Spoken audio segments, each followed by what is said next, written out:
Hey guys, um, in today's video I'm going to show you an overview of the Irish pharmaceutical schemes. um, because as a pharmacist working in retail pharmacy in Ireland, all of your life is going to evolve around these schemes basically. And I decided to do this low-tech video because um, when I started working in a pharmacy in Ireland, training for 3 months, it took me 3 months to get bits and pieces of this of these schemes. But I remember I was working with a Spanish pharmacist, and she took a piece of paper, very small, this kind of size piece of paper, and then she literally put all these schemes on the piece of paper as I'm going to show you today, and it all made sense. All the bits and pieces that I had accumulated in 3 months uh, would now all fit in together into one piece, and I could make sense of the system. Now, I heard a lot of pharmacists starting out, as it was my case, that they were struggling to really grasp the concept of the schemes. So I know you'll find this video useful if you want to start out as a pharmacist working in Irish pharmacy, in retail Irish pharmacy. So um, basically, patients are divided into categories. We have the medical card patients and the private patients, which have no medical card. Now, in order for yourself to be a medical card patient, you have to have a pretty low income stream in your home. And you apply for it, and if the government sees that you fit into that threshold, then you get a medical card, and you would only pay €1.50 per item. So let's say you have 3 medications prescribed to you. Each medication is seen as one item, and then you would pay $4.50 for all the medication that you're getting. Also, if there are multiple members of the family getting medication, if the amount exceeds €15 per month per family, anything that exceeds that €15, you will not be charged as a GMS patient, a medical card patient. So let's say if the husband has 10 items on a script and the wife has 7 items on the script, they'll only pay €15 altogether. The computer will automatically link them, and when the label with the price comes out, it's gonna be €15. So anything that goes above it, they will not be charged in the calendar month. So here we have what we call GMS, General Medical Services.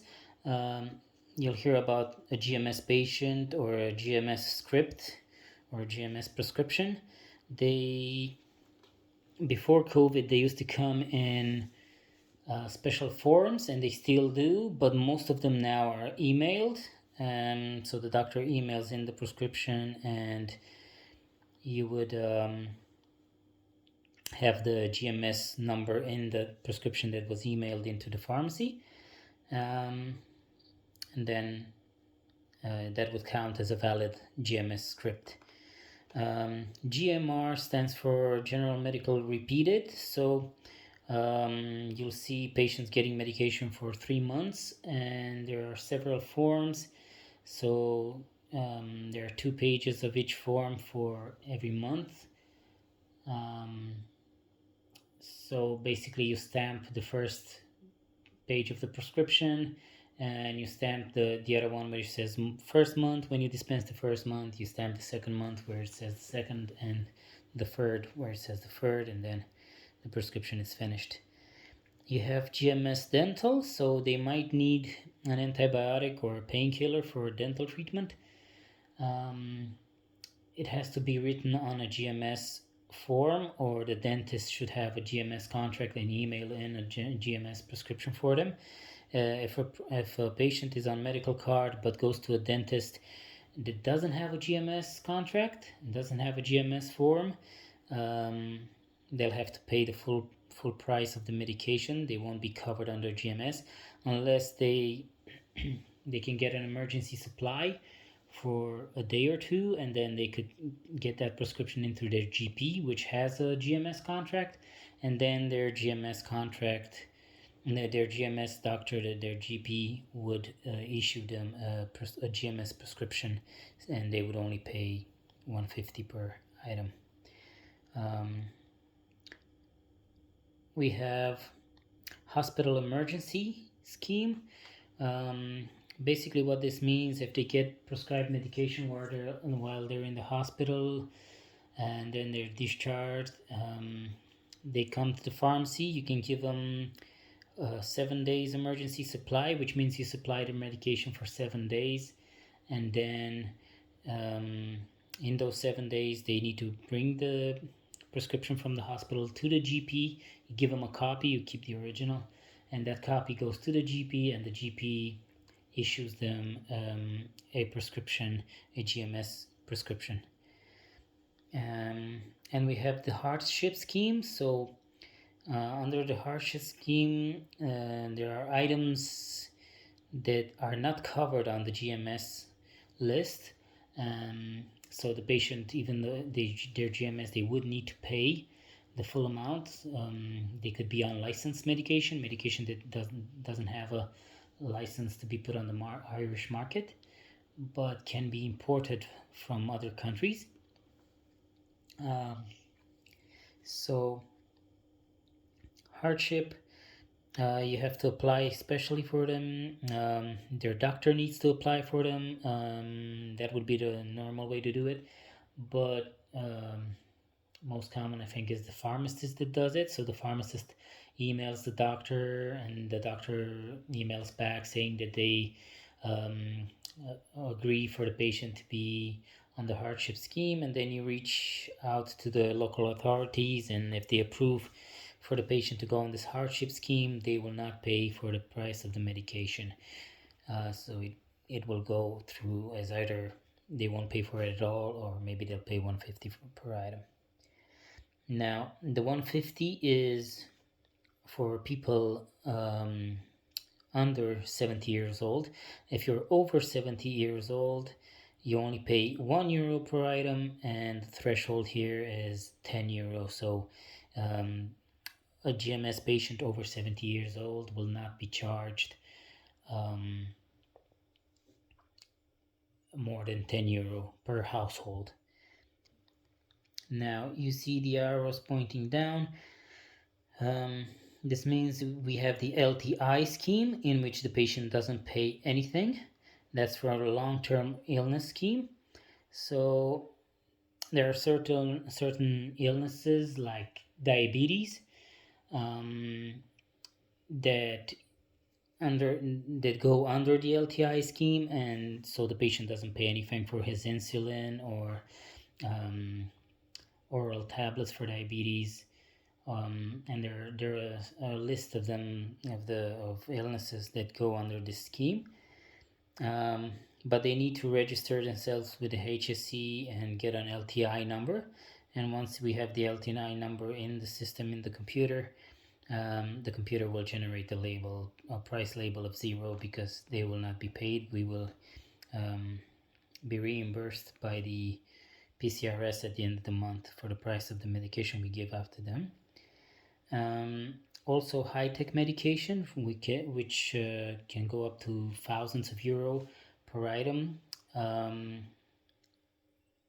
If they have a GMS number, then they only pay 150 for it. Or if it's linked to their LTI number, to their long-term illness, they might not pay anything at all. So high-tech medication, very expensive.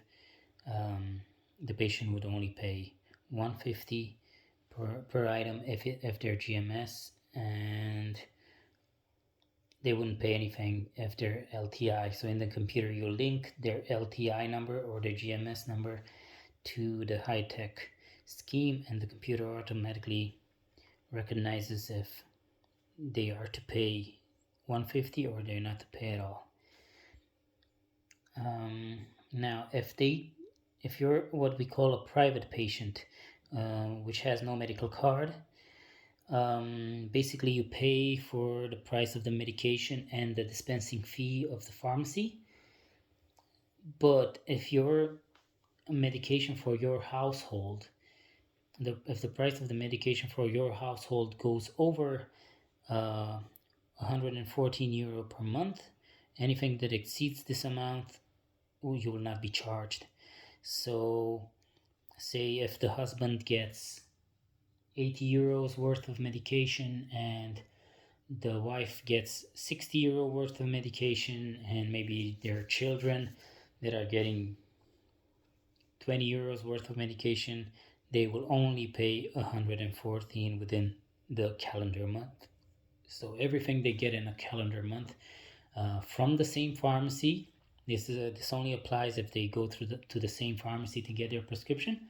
If they go to a separate pharmacy, they will not have a record of what they got in the other pharmacy, so they would be charged 114 as well if the price is really high.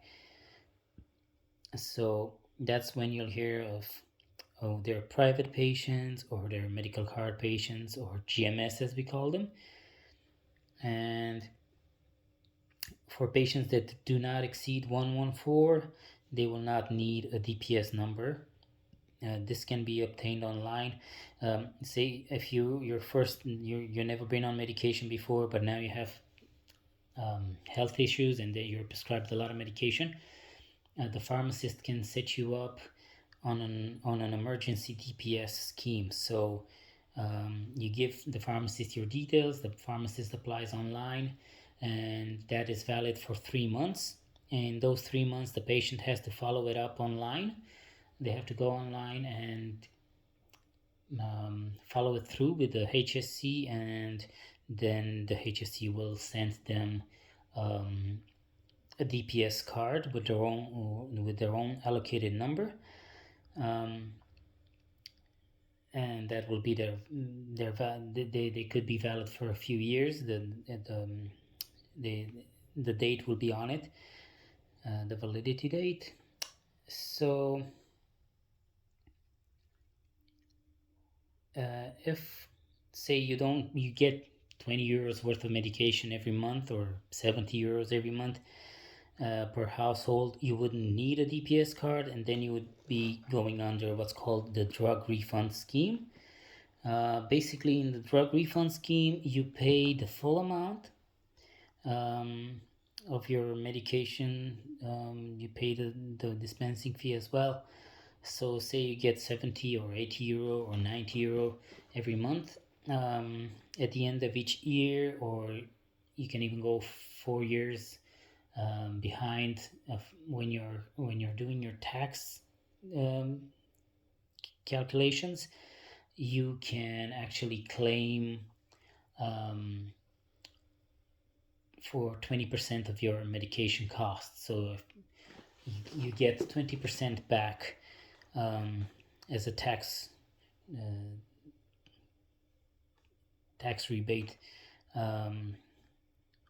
of the prices of your medication. So say you spent 600 euros or more on medication, you can claim 20% of that amount. So then you would be entered in the computer as drug refund scheme. So if you don't have a low income threshold per household, you would be called a private patient, and you would go in the computer as drug refund. Or if you exceed 114 per household in a calendar month, then you would be issued a DPS number, and you will not pay more than 114. Now, there are also GP visit cards, which means that that particular family does not meet the low income threshold to be in the GMS scheme, but they get a GP visit card, meaning that they will only they will not pay for the visit to the GP, which can be pretty expensive, between 40 to 60 euro. They will not pay that amount. They will get the consultation for free, covered by the HSE, but they will pay the full amount in the pharmacy, just as their drug refund. So what happens a lot of times, the doctor puts their GP visit card on the prescription, and you can't really say if it's a GMS number or a doctor visit number. So then you would have to go, as a pharmacist, you have to go on the PCRS website under the pharmacy suite, and then there you would check the validity of the card. Basically, you enter in the number, and it tells you if it's a GP visit card, a GMS card, or a long-term illness card. And then you'd know under which scheme. Sometimes pharmacies lose money because of this, because if you're in a hurry, if you have a busy day and you see that number and you put it in the computer, you think it's GMS, and then you give in the medication for 150 per item, and at the end of the month you realize that that wasn't the GMS number, it was only a GP visit card. Then that's your loss right there, because you've given up tens of euros or hundreds of euros worth of medication for 150 per item. Now we have the methadone scheme.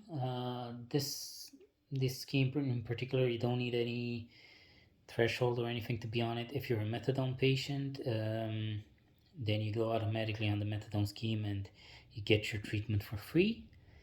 You don't get charged anything. And very rarely you will see the Health Amendment Act, which is not really very familiar with it, but it's for people that let's say have worked as a nurse in the hospital and have developed an illness because of their activity and their work activity. Now they would be covered under the Health Amendment Act, and they would not be charged for the price of their medication. So this is just an overview of the schemes. Now I plan to do a separate video for each of the schemes, going into more detail for each one of them. Let me know if this was useful to you. If you have any questions, just leave them in the comments. I decided to do it a bit low tech because this is exactly how it was presented to me and it made sense. I could have done it as a PowerPoint presentation, but frankly, I think it's better if you just do it old school every now and then. So I wish I had all this before I moved to Ireland, and even when I started work, I remembered I tried websites, I tried everything and couldn't find resources for pharmacists, for foreign pharmacists coming here, not being familiarized with the schemes. So I really hope this was helpful to you. See you in the next video.